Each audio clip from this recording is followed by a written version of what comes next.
All right. This never works, but we keep doing it. I just had a conversation with a guy, and he goes, "Can you tell my son this?" I keep telling him to do that, but he won't do it. I'm tired of telling him this, but it's not working. Um, you can't really tell someone to do something as far as success in wrestling. It takes drill time. So I always say this: I can tell you how to do a round off back handspring off the balance beam, but that doesn't mean you're going to be able to do it.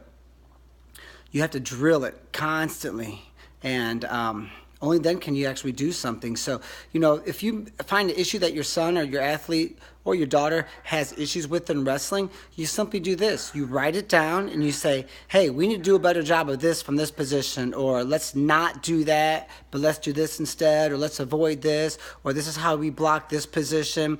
This is how we stay out of trouble from here. This is what we should do in overtime next time. Whatever it is, write it down. Then you have them get into practice and you drill it. I told the kid just 2 days ago, drill this. He was having problems down blocking. Do it 30 times before practice and then 30 times after, because his dad says his stance gets tall and that's when your down block doesn't work.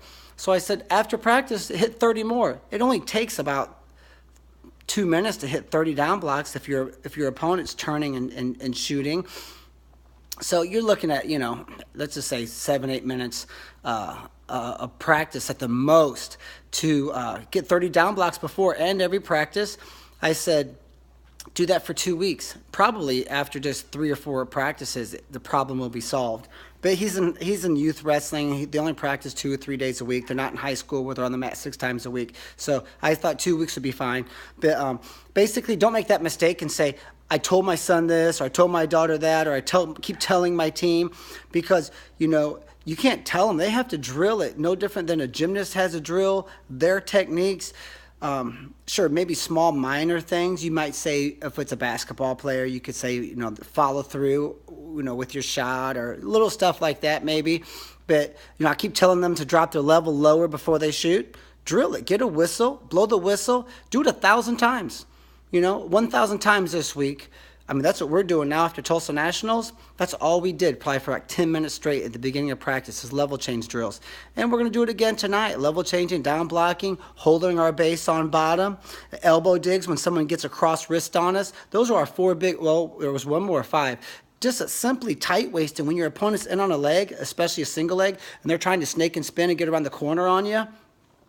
We're letting them around us. So instead of tight waisting and what we call squaring our hips, align the spine, those are the 5 things we drilled. That's all we did in our 2.5 hour practice. That's all we did for about 1 hour and 45 minutes, are those 5 things. And we're going to do it again tonight, and we're just going to stomp this fire until it's out. So take that advice, and I think your kids will be better off for it.